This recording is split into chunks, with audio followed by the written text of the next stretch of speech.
안녕하세요. 교과 공부 시간이 되었습니다. 오늘은 제4과 내 하나님 여호와를 사랑하라 라는 제목으로 공부를 해보도록 하겠습니다. 오늘 교과 공부의 주요 내용은 신명기 6장에 있는 말씀을 가지고 우리 공부해 보도록 하겠습니다. 기억절 말씀 한번 읽어볼까요? 너는 마음을 다하고 뜻을 다하고 힘을 다하여 내 하나님 여호와를 사랑하라. 신명기 6장 5절. 아주 유명한 말씀입니다.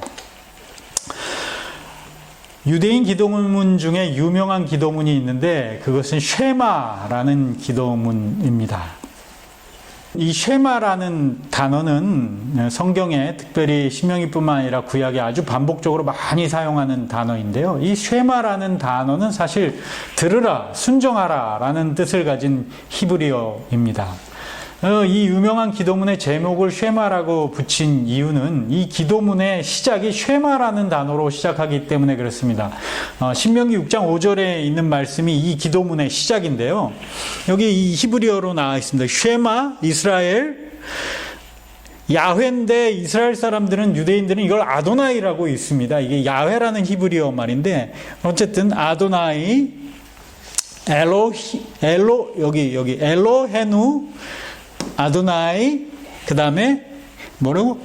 에하드라는 단어입니다. 이걸 번역하면 들으라. 히브리어는 여기 오른쪽에서 왼쪽으로 읽는 거고요. 지금 한국말은 이렇게 써놨습니다. 그러니까 이 쉐마가 저긴데요.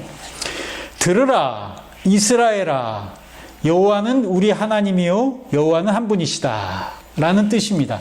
들으라 이스라엘아, 여호와는 우리의 하나님이시고 엘로힘 하나님이시고 여호와는 한 분이시다 라는 뜻입니다. 이것이 쉐마 기도문의 시작이고 이스라엘 사람들에게 굉장히 중요한 기도문입니다.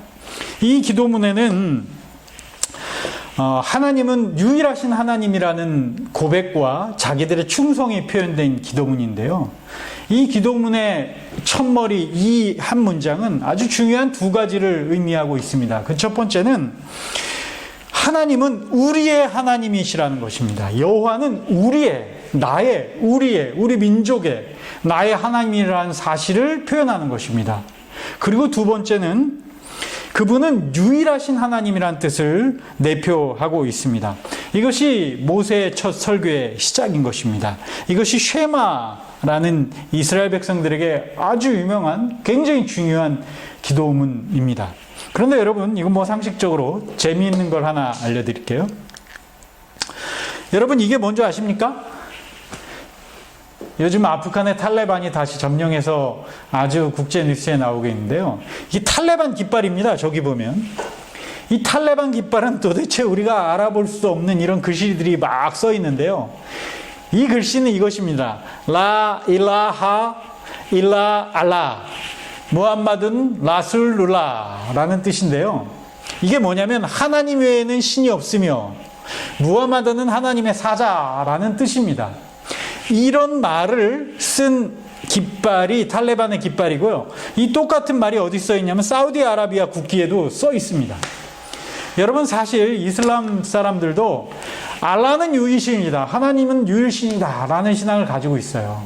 물론 이슬람 사람들이 이 모하메드가 쓴 이 코란이라는 경전을 통해서 하나님을 알기 때문에 우리가 성경을 통해 알고 있는 하나님과 약간 다른 면이 있지만 어쨌든 이슬람도 유일신 하나님을 믿는 신앙을 이렇게 표현하는 것입니다. 이스라엘 백성은 좀 비슷한 면이 있죠.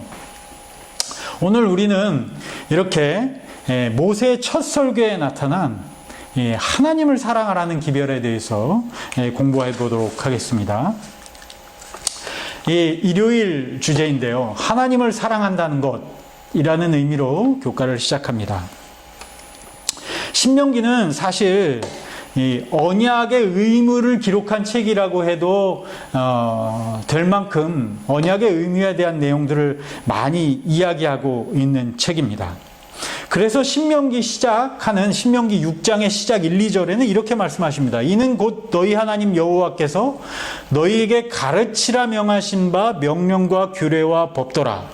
너희가 건너가서 얻을 땅에서 행할 것이니 곧 너와 내 아들과 내 자손으로 평생에 내 하나님을 경외하며 내가 너희에게 명한 그 모든 규례와 명령을 지키게 하기 위한 것이며 또 내 나라를 장국케 하기 위한 것이다 라고 모세가 이스라엘 백성들에게 설교하며 시작하는 내용입니다.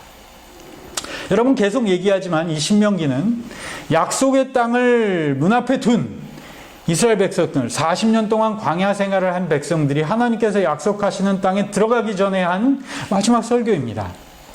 그 설교에 너희가 지킬 언약의 의무에 대해서 얘기하면서 이렇게 시작합니다. 그런데 여러분, 이 바로 다음에 첫 번째 의무에 대해서 모세가 뭐라고 얘기하냐면 마음과 성품과 힘을 다하여 하나님을 사랑하라라고 말하고 있다는 것입니다. 그러니까 이스라엘들이 지켜야 될 의무의 첫 번째는 여호와를 사랑하라라는 것이라는 것입니다. 여러분, 이런 의미에서 그들이 져야 할 첫 번째 의무가 여호와를 사랑하라는 것이라는 것을 생각해 볼 때 이스라엘 백성들에게 부과된 의무는 극히 개인적인 것이라는 것입니다. 비록 하나님께서 이스라엘 백성이라는 이 단체 큰 민족을 선택하셨지만 하나님과의 관계를 맺는 것은 아주 극히 개인적으로 맺어야 하는 것이라는 것을 이야기하는 것입니다. 그래서 하나님과 맺는 이 언약도 극히 개인적인 것이라는 것입니다.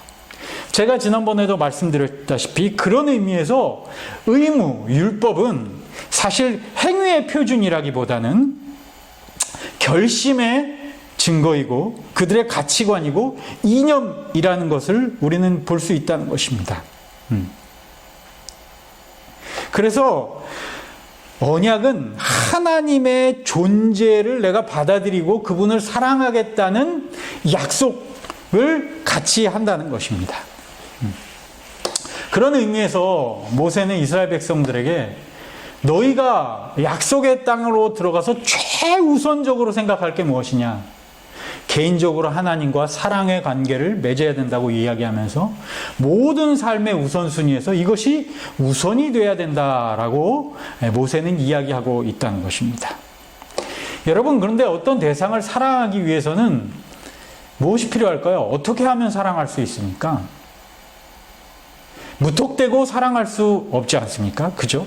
사실 어떤 대상을 사랑하기 위해서는 그 대상에 대한 관심이 있어야 되고 관심을 갖기 위해서는 정보를 알아야 됩니다. 모르는 대상을 사랑할 수는 없잖아요. 정보를 알아야 관심을 갖게 되고 그렇게 돼야 사랑할 수 있다는 것입니다. 그래서 하나님을 사랑하는, 오늘날 우리가 하나님을 사랑하는 방법은 이것을 통해서 얻어지는데요. 이스라엘 백성들에게도 그래서 모세가 하나님에 대한 정보를 준 것입니다. 그래서 창세기, 출애굽기 이런 성경도 기록해서 하나님이 어떤 분이신지 얘기했고요. 이스라엘 백성들에게 모아놓고 하나님이 너희에게 뭘 베푸셨는지 아니? 하고 과거를 쭉 이야기한 것입니다. 그건 정보 제공을 위해서 그랬던 거예요. 그래서 관심을 갖고 사랑하게끔. 오늘날에도 마찬가지입니다. 우리는 성경 말씀을 통해서 또는 이런 교과 공부를 통해서 하나님의 정보를 얻게 되고 관심을 얻게 됩니다. 이렇게 될 때 하나님에 대한 정보와 관심을 갖게 될 때 하나님의 성령께서 우리에게 그 말씀 속에서 하나님의 성령이 역사하시는 활동의 영역이 생기게 된다는 것입니다. 그 활동을 통해서 우리가 하나님을 사랑하게 되고 그 사랑에 대한 증거로 내가 하나님을 사랑한다는 증거로 순종하게 된다는 것입니다. 그러니까 오늘날 우리가 하나님을 사랑할 수 있는 방법은 말씀을 통해서 하나님의 정보를 얻게 되고 이 정보를 얻게 된 상황 속에서 성령님이 우리 심령 속에 역사하셔서 하나님에 대한 사랑을 깊이 마음속에 갖게 한다. 그 증거로 우리가 우리의 삶에서 순종이 나타나게 된다는 것입니다. 오늘 모세는 그래서 첫 번째로 이스라엘 백성들에게 그리고 오늘날 우리에게 주는 교훈은 하나님을 사랑하라는 것입니다. 월요일 소재로 넘어가면 하나님을 경외하라는 이야기가 납니다. 여러분, 하나님을 사랑하기도 하고 경외하기도 할 수 있을까요? 이 경외한다는 뜻은 공경하고 두려워하고 존경한다는 뜻입니다. 어떻게 하면 사랑할 수 있으면서도 두려워할 수 있을까? 사랑하면서도 존경할 수 있을까는 뭐 맞는 것 같지만 어떻게 할 수 있을까요? 사실 하나님께서 모세가 너희가 하나님을 경외하라라고 말씀하신 이 말씀의 의미에는 이건 인간의 죄된 상태와 관련이 있습니다. 이스라엘 백성들이, 아니 인류가 죄를 지은 이후에, 그리고 이스라엘 백성들이 비록 하나님과의 그런 언약의 관계에 있었지만 그들의 죄 때문에, 인간의 죄 때문에 그들이 애굽에서 종살이를 하게 되었습니다. 이스라엘 백성들에게 있어서 애굽에서 탈출하여 하나님이 약속의 땅을 가는 것은 하나님의 특별하심의 구출의 기적이 없으면 되지 않는 일이었습니다. 그래서 모세가 그 과거의 얘기들을 쭉 하면서 하나님께서 너희를 특별히 인도해 주셨다는 이야기를 하게 되는 것입니다. 그렇기 때문에 하나님의 그 능력, 하나님의 권능, 우리가 온전히 하나님께 의존해야만 하는 그것들을 이야기하면서, 그렇기 때문에 우리는 하나님을 존경해야 되고 그를 두려워야 하고 경외해야 된다라고 말씀하고 있는 것입니다. 왜냐하면 죄에서, 애굽의 죄의 땅에서 우리를 구원했기 때문에 그렇다는 것입니다. 오늘날 마찬가지입니다. 바울은 우리가 죄된 상태에 있다고 이야기하고 있죠. 우리도 마찬가지입니다. 우리가 하나님을 사랑해야 되지만 또 경외해야 되는 이유는 우리의 이 죄된 상태에서, 죄에서 예수님의 십자가를 통해서 우리가 구원을 얻었기 때문에 하나님을 존경하고 하나님을 경외해야 된다 라는 것을 우리가 알 수 있습니다. 왜냐하면 죽을 수밖에 없는 죄인이 살아난다는 것은 거의 불가능에 가능한 기적이 벌어져야 되는 것인데, 그것이 십자가가 그 기적을 가능하게 했다는 것입니다. 그런 의미에서 우리는 하나님께 존경을 드리고 사랑하며 경외를 표현해야 된다고 이야기하고 있는 것입니다. 자, 그럼 여러분, 여기서 이제 한 가지 숙제인데요. 여러분 생애에서 하나님을 경외한다는 마음을 어떻게 표현할 수 있을까요? 내가 하나님을 정말 두려워하며 하나님을 정말 존경합니다. 어떻게 하면 하나님을 경외하는 삶을 살 수 있을까요? 어떻게 하면 우리의 삶에 하나님을 경외하는 삶을 표현할 수 있을까요?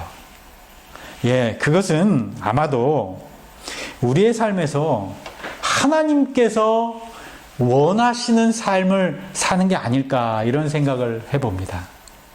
하나님께서 내게 바라시는 삶을 사는 것, 그게 하나님을 존경한다는 표현이 되지 않을까. 매사에 우리 삶에서 모든 선택의 순간에서 하나님을 우선순위에 두는 것, 그것이 우리가 하나님을 경외한다는 표현이지 않을까, 그런 생각을 해봅니다. 셋째 날 화요일 주제로 좀 넘어가겠는데요. 화요일 주제는 그가 먼저 우리를 사랑하셨다는 것입니다. 여러분, 성경에 보면 신명기에도 계속 그런 얘기를 합니다. 모세가 그런 얘기를 해요. 하나님께서 너희에게 이렇게 하신 것은 하나님이 너희 조상들을 사랑하셔서 그들과 하신 약속을 지키기 위해서 너희에게 이렇게 은혜를 베푸는 것이다 라고 이야기를 합니다. 곧 이스라엘 백성들에게 모세는 얘기하죠. 너희는 조상들이 맺은 언약의 수혜자다, 정말. 너희가 잘났기 때문에 하나님께서 이렇게 하시는 게 아니라 하나님이 너희보다 먼저 너희 조상들을 사랑하셨기 때문에 그렇게 하고 있는 것이다 라고 이야기합니다. 하나님 먼저 사랑하셨다. 엘렌 G. 화이트는 이 부분에 대해서 시대의 소망에 이렇게 말씀하십니다. 구속 경륜은 아담이 타락한 후에 세워진 사후 고안이 아니었다. 이 경륜은 영세전부터 감추었다가 알게 하신 그 비밀의 계시였다. 이것은 영세전부터 하나님의 보좌의 기초가 되어온 원칙을 공개한 것이다. 하나님의 기본적인 정부의 원칙은 사랑이었다는 사실. 그래서 사랑을 베푼 인류가 사랑 때문에 그들의 선택에 의해서 혹시 하나님을 저버리면 어떻게 할까라는 것을 생각하면서 그렇게 될지라도 내가 그 사랑한 사람들에게 그 생명을 바쳐서 그들을 구원하겠다는 하나님의 사랑. 이것은 태초부터 고안된 하나님의 정책이었다고 얘기하고 있는 것입니다. 그래서 바울은 이 장면에 대해서 이렇게 얘기합니다. 로마서 5장 8절. 우리가 아직 죄인 되었을 때 그리스도께서 우리를 위하여 죽으심으로 하나님께서 우리에 대한 자기의 사랑을 확증하셨다라고 이야기합니다. 빌립보서 2장 8절에도 자기를 낮추시고 죽기까지 복종하셨으니 곧 십자가에 죽으심이라. 여러분, 구약시대의 사람들은 조상들과 약속하셨던 하나님의 약속의 수혜자로서 그들은 하나님의 약속을 바라보았습니다. 이전에 하나님께서 먼저 사랑하셨다는 것을 바라보면서 하나님을 바라보았습니다. 그런데 여러분, 오늘날 신약시대에 살고 있는 우리들은 우리가 예수님을 믿든 안 믿든 관계없이 하나님은 우리 모두를 사랑하셔서 십자가에 달려 죽으심으로 그 사랑을 확증하셨다고 얘기하고 있는 것입니다. 왜 우리가 하나님을 사랑해야 되냐? 하나님이 우리를 먼저 사랑하셨다고 이야기하기 때문에 그렇다고 이야기하는 것입니다. 그 사랑의 증거가 십자가였다고 얘기하고 있는 것입니다. 그래서 그 십자가를 바라볼 때 우리는 하나님을 사랑할 수밖에 없다라고, 그래서 사랑해야 된다고 오늘 교과책은 우리에게 말씀하고 있습니다. 여러분, 그가 먼저 우리를 사랑하셨다는 증거가 십자가고 그것이 하나님의 사랑을 확증한다고 로마서 5장 8절에 말씀하고 있는 이 사실을 꼭 기억하시길 바랍니다. 넷째 날 우리 수요일 주제로 좀 넘어가 보겠습니다. 제목은 너희가 나를 사랑하면 내 계명을 지키라는 것입니다. 분명히 이스라엘은 한 국가로서 하나님의 사랑하도록 부르심을 받은 민족이었습니다. 그러나 한 민족이 선택을 받았다고 하지만 하나님과의 관계를 맺는 것은 극히 개인적 선택에 의한 것이었습니다. 그래서 모세는 이스라엘 백성들에게 하나님이 너희를 사랑하였으니 너희도 하나님을 사랑하고 하나님을 사랑한다는 증거로 계명을 지키라고 얘기하는 것입니다. 제가 지난주에도 말씀드렸지만 너희가 언약의 수혜자로만 살고지 말고 언약의 당사자가 되어라라고 말하고 있다는 것입니다. 그러면서 이런 말씀을 하십니다. 하나님께서는 우리를 사랑한다고 말씀하실 뿐 아니라 우리를 위해 행하신 일과 지금도 행하고 계신 일들을 통해 그 사랑을 나타내 보여주시는 것처럼 하나님의 백성들 또한 그들의 행동으로 하나님을 향한 그들의 사랑을 나타내 보여야 한다라고 교과책은 이야기하고 있습니다. 하나님이 내가 너희를 사랑하는데 하나님도 말로만 하는 게 아니라 사랑의 표현을 행동으로 보여주셨다는 것입니다. 이스라엘을 애굽에서 구원하시고 기적적인 방법을 해주고 광야 생활에서 수많은 기적들을 베풀어서 그 사랑의 증거를 보였다는 것입니다. 그러니까 너희도 내가 하나님을 사랑하는 증거를 보여라는 것입니다. 그래서 요한일서 5장 3절에는 하나님을 사랑하는 것은 이것이니 우리가 그의 계명을 지키는 것이라 라고 말하고 있고요. 요한복음 14장 15절에도 예수님이 말씀하셨어요. 너희가 나를 사랑하면 나의 계명을 지켜라. 야고보 사도는 야고보 2장 18절에 그런 말을 했습니다. 너희가 믿음이 있다고 하는데 믿음이 있는 증거를 보여봐라.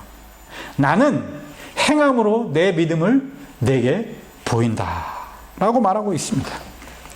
그러니까요, 여러분, 내가 율법을 지키는 것은 어떤 행동의 표준을 나타내는 것이 아니라 내가 하나님을 사랑한다는 것에 대한 내 마음의 표현이라는 것입니다. 계속 얘기했죠. 율법은 가치관이며 이념이라고. 그것은 삶의 변화이라고. 내가 하나님을 사랑하는 마음 때문에 하나님의 명령을 순종을 했더니 그 삶이 율법과 맞는 삶이었다라는 것입니다. 우리가 왜 하나님을 사랑하느냐? 그 이유는 그분이 생명의 근원이시고 우리의 구원자이기 때문에, 그리고 나와 언약을 맺으신 약속의 상대방이기 때문에 하나님을 사랑한다는 것입니다. 그 언약은 뭐였어요? 하나님 입장에서 내가 너희의 아버지이고 너희가 생명의 근원이니 내가 너희의 모든 문제를 해결해 줄게. 너 이거 믿어? 라는 것이죠. 우리의 편에서의 표현은 뭐냐? 믿습니다. 당신이 나의 생명의 주인이고 나의 부모님이기 때문에 나의 모든 문제를 해결해 준다는 것을 믿습니다. 나는 믿음의 표현이 그렇기 때문에 나는 하나님 말씀대로 살겠습니다. 왜? 하나님이 우리의 모든 문제를 해결해 주실 것이기 때문에. 이것이라는 것입니다. 그래서 이 사랑의 표현으로 인해서 행하는 율법의 순종은 율법주의와 완전히 반대된다는 것입니다. 여러분, 이스라엘 백성들이 언약의 수혜자로만 살았지 언약의 당사자로 살지 않았어요. 그렇기 때문에 그들은 율법으로서 의롭게 되려고 했습니다. 이게 율법주의예요. 사실 여러분, 율법주의는 굉장히 자기중심적인 사고에서 나온 것입니다. 왜냐하면 내가 율법을 지켜서 내 스스로 나의 위치를 좋게 만들겠다 하는 게 율법주의예요. 이것은 하나님을 사랑하기 때문에 내가 하나님의 말씀대로 살겠다는 그런 율법을 순종하는 그러한 삶이 아니라 내 스스로 율법을 순종해서 율법을 지켜서 내 스스로 내가 좋은 위치에 올라가겠다. 이것이 율법주의입니다. 굉장히 자기중심적인 사고인 것이죠. 그때 모세가 얘기합니다. 너희에게 율법을 주고 율법을 지키라는 것이 출애굽 전이냐 후냐. 출애굽 후다라는 얘기를 하는 것입니다. 하나님의 사랑을 베풀었고 그 사랑에 대한 반응이 율법에 대한 순종이다라고 말하고 있는 것입니다. 다섯째 날 목요일 서지로 넘어가면 첫째 되면 계명입니다. 지난주인가요? 제가 한번 지난주인가요? 한 거 언급했죠. 한 서기관이 율법학자가 예수님께 찾아왔습니다. 선생님, 크고 첫째 되는 계명은 무엇입니까? 사실 유대 전승에 의하면 유대인들이 꼭 지켜야 되는 율법이 몇 가지냐고 그러냐면 613개나 있다고 얘기합니다. 그런데 이 율법학자가 율법에 대해서 정말 완전히 이해하고 있는 율법학자가 예수님께 왔죠. 한마디로 율법은 뭐라고 할 수 있겠습니까? 그때 예수님께서 대답하십니다. 마가복음 12장에 나오는 내용인데요. 이때 딱 하신 말씀이 이스라엘 백성들이 쉐마 기도문에 나온 첫 문장입니다. 바로 신명기 6장 4절 5절에 있는 말씀이죠. 너희는 마음을 다하고 성품을 다하고 힘을 다하여 너희 하나님을 사랑하라. 이것이 크고 첫째 되는 계명이다. 여러분, 예수님 말씀하셨어요. 계명은 행위의 표준이 아니라 마음이다. 사랑이다. 라는 말씀을 하신 것입니다. 약속의 땅을 남겨놓고 이제 약속의 땅에 들어가서 하나님 백성들로서 살 사람들에게 모세가 한 첫 번째 당부, 첫 번째 의무는 하나님을 사랑하라는 것이었습니다. 여러분, 우리는 이제 하나님께서, 예수님께서 재림하실 때를 기다리고 있는 마지막 백성입니다. 그 약속의 땅을 남겨놓고 우리 마지막 백성들에게 주어진 기별이 뭡니까? 요한계시록 14장에 나와 있는 세천사의 기별 아닙니까? 사실 말의 표현은 좀 다르지만 모세가 했던 마음을 다하고 뜻을 다하고 성품을 다하여 하나님을 사랑하라는 그 기별과 세천사의 기별에 나타난 너희 창조자를 기억하고 그에게 경배를 드리라는 그 기별은 사실은 같은 기별입니다. 여러분, 마지막 시대에 분명히 우리는 선택의 순간에 설 것입니다. 누구를 선택할 것이냐? 오늘날 너희가 결정해라. 그때 마지막 백성들이 꼭 기억해야 될 기별, 그것은 바로 오늘 이 말씀입니다. 마음을 다하고 뜻을 다하고 성품을 다하여 주 너희 하나님을 사랑하라. 세천사의 기별에 나타난 너희 창조주를 기억하라. 이것이 영원한 복음이다. 라는 이 말씀, 분명히 그 선택의 순간이 올 것이고, 그런 의미에서 모세가 몇천 년 전에 전한 이 신명기의 기별은 오늘날 우리에게 아주 현재적인 기별이라는 사실을 여러분 다시 한번 기억하고 있습니다. 오늘 교과 공부를 마치면서 결론적으로 모세는 약속의 땅에 눈앞에 둔 백성들에게 마음과 힘과 뜻을 다하여 하나님을 사랑하라고 호소했습니다. 이것이 진실한 사랑을 갖는 것이 새로운 땅에 들어가서 사는 사람들에게 힘이 될 것이라는 걸 얘기한 것이죠. 오늘날 마지막 때를 살아가는 우리에게도 이와 같은 기별이 전해지고 있고, 이렇게 사랑 때문에 하나님의 말씀에 따라 순종하면서 사는 삶을 살아야 된다고 오늘 간곡히 이야기하고 있습니다. 오늘 사과의 제목처럼 내 하나님 여호와를 사랑하라. 이것이 크고 첫째 되는 계명이고 우리의 의무의 첫 단계임을 이야기하고 있습니다. 우리 성도 여러분, 오늘 말씀처럼 하나님을 깊이 사랑하면서 사시는 여러분과 제가 되시길 간절히 바라면서 교과 공부 마치겠습니다. 감사합니다.